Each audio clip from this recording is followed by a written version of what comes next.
All right, we're back again, another day.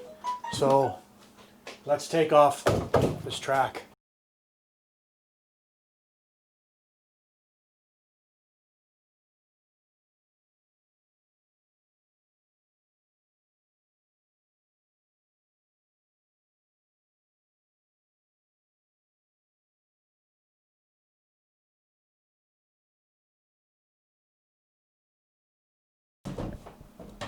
And we got more Loctite. It needs to be softened up.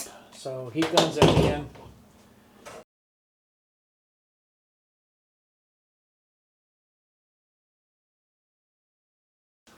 Success.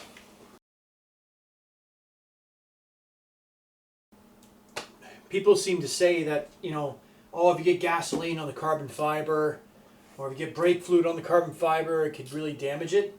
I don't know, really. Any carbon fiber experts out there have any idea whether gasoline or brake fluid on a carbon fiber, if it's not cleaned up right away, is going to do damage? Let me know in the comments.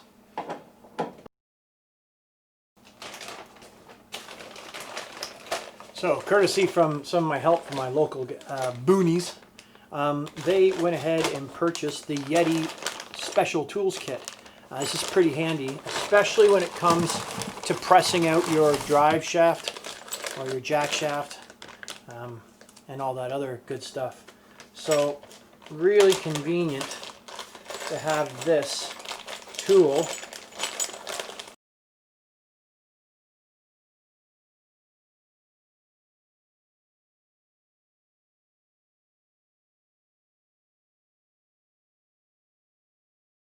Okay, another day, more work to do on refurbishing this 120 Yeti.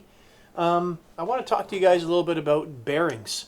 So what I wound up doing is I thought, you know what, this whole thing is apart. I'm going to replace every bearing in it. And there's only 4 bearings, so they're not that big of a deal. I put the most highest quality bearing I could buy on the market. I just don't want these things failing. And they're subjected to quite a bit of punishment. I mean, you've got cold and wet and hot and snowy and ice, and so you want a good sealed bearing, high quality, that's going to help keep out the elements from rusting the inside of this bearing out prematurely. They're sealed bearings, so they don't need greasing. Basically, the way I took these out is real simple. I removed a retainer clip that's in there, so the tool, squeeze it, pull it out, so that's easy. But they're pressed in. So in this case, I went to a friend's house that had a press, and we literally pressed the bearings out from the bottom through.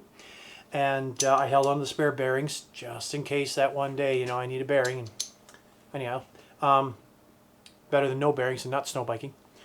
Anyhow, yeah, so, and then what I did to make it really easy, instead of trying to press the bearings in, because it can fatigue the bearing, especially if you get it wrong, or fatigue the housing around it, is the bearing I took and put it in a freezer for the whole day. Got it ice cold. So therefore it shrunk, contracted inside the freezer. So now the bearing is a little bit smaller, just a hair, than what it is at room temperature. And then the surrounding part, the metal section here, on any of the pieces, whether it was this or this piece or whatnot, all the bearing sections, I put in a small little oven. And I got them up to real hot temperature, so it expanded. Now these parts are aluminum, so they expand real easy. It doesn't have to be in very long. And then I literally was able just to take the bearing and go clunk, and it went thump and dropped right in. Perfectly flush, perfectly seated, no hammering, no chances of damaging the seal or damaging the bearing. And that's how I got the bearings in. And good job, well done, because I'm ready to start reassembling this thing. Here we go.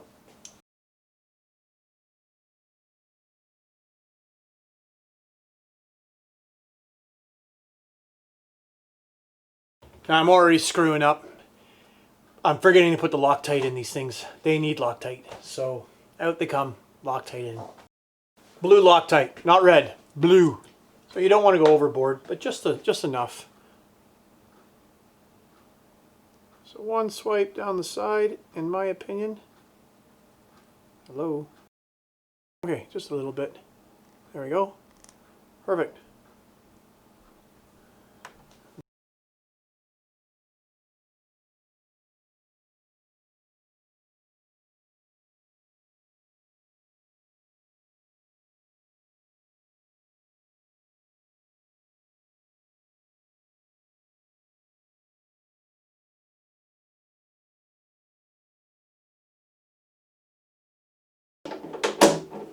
So what I'm noticing is that the tolerances are so tight and precise that I'm actually not just able to push the bolts through freely. It looks like that they've got to thread through the carbon fiber a little bit just to get them everything to tweak up exactly where it needs to be. Once I get them threaded through the carbon fiber, then I'll line up the backing plate and finalize the mount of this plate. Support bracket, I guess.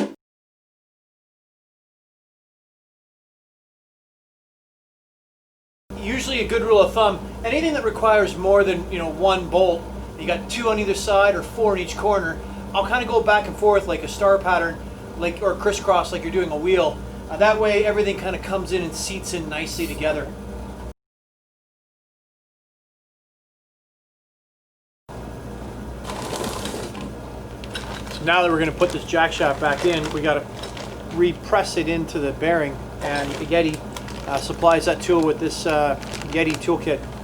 I just got to figure out how to use it now. All right, going to put the deflector plate back on now. Don't forget to put your rubber insert back in the bottom if it popped out. Super crucial. Really helps with the impacts, helps keep things together.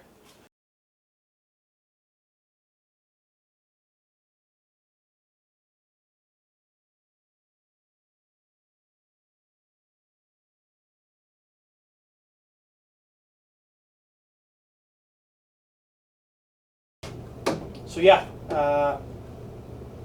where was I?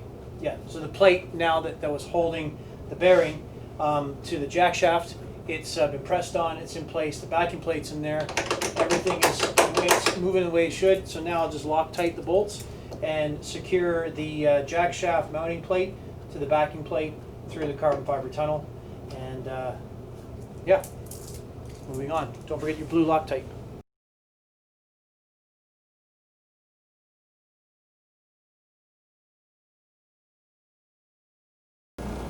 Okay, so now I got the tool figured out. They say put a little bit of lubrication on the shaft. They didn't say what, but I'm just going to use the assembly lube, cloth assembly lube I used to rebuild the engines. Should do the jig.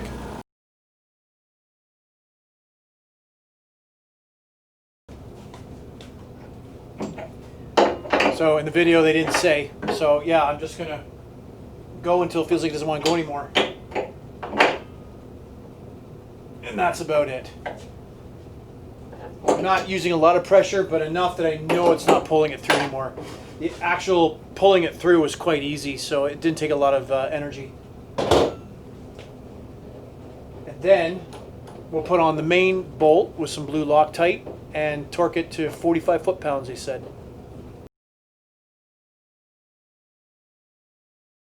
Flywheel holder worked really good. I know my friend builds these. If this is something you're watching the video and you're interested in, I could ask him if he still builds them for the public, and maybe he will have at it.